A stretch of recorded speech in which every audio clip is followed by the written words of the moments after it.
सिद्धारमैया साहब ने, डीके शिव कुमार साहब ने आपको बताया,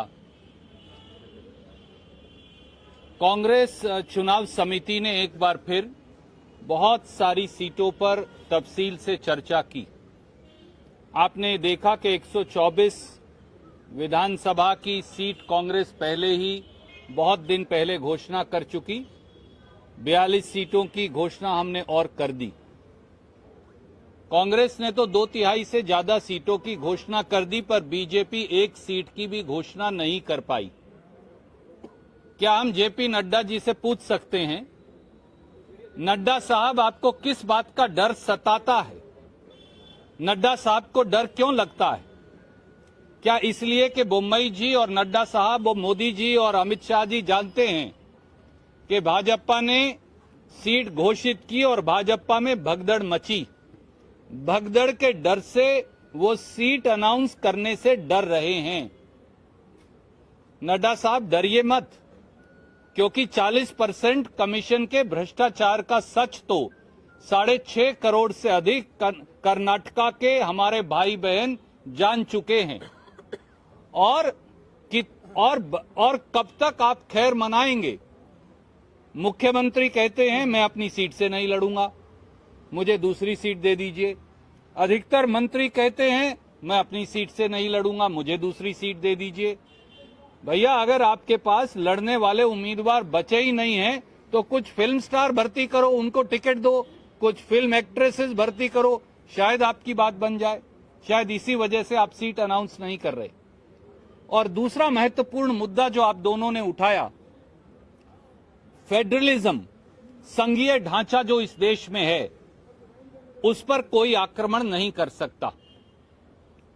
भारतीय जनता पार्टी की महाराष्ट्र की नाजायज सरकार ने, क्योंकि वो वोट से चुनी हुई सरकार नहीं, वो भगोड़ों को इकट्ठा करके बनाई हुई शिंदे सरकार है, तो भाजपा की भगोड़ी महाराष्ट्र सरकार ने अपनी एक स्कीम कर्नाटक के 500 और 600 गांव के अंदर लागू कर दी और 94 करोड़ रुपया आवंटित भी कर दिए।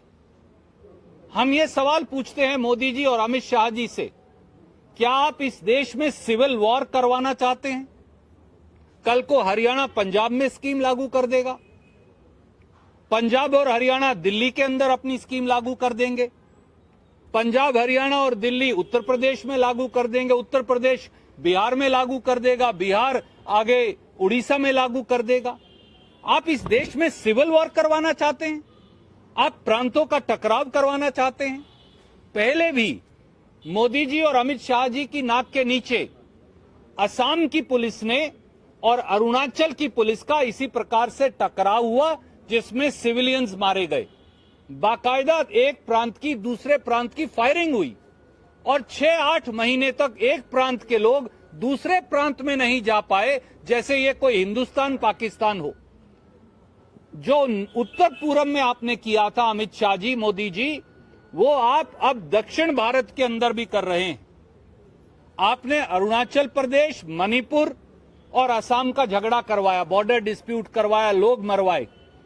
8 महीने तक मणिपुर का आदमी असम नहीं आ पाया, क्यों? अरुणाचल का आदमी असम नहीं आ पाया, क्यों? ये हमारा मुल्क है, हम कहीं भी जाएं।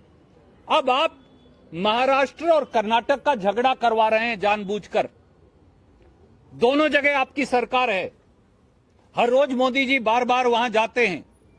बसवराज बोम्मई के अंदर तो इतनी हिम्मत नहीं बची, वो इतने कमजोर मुख्यमंत्री हैं कि वो ना कर्नाटक के हितों की रक्षा कर सकते, ना हमारे कन्नड़ा भाई बहनों के हितों की रक्षा कर सकते।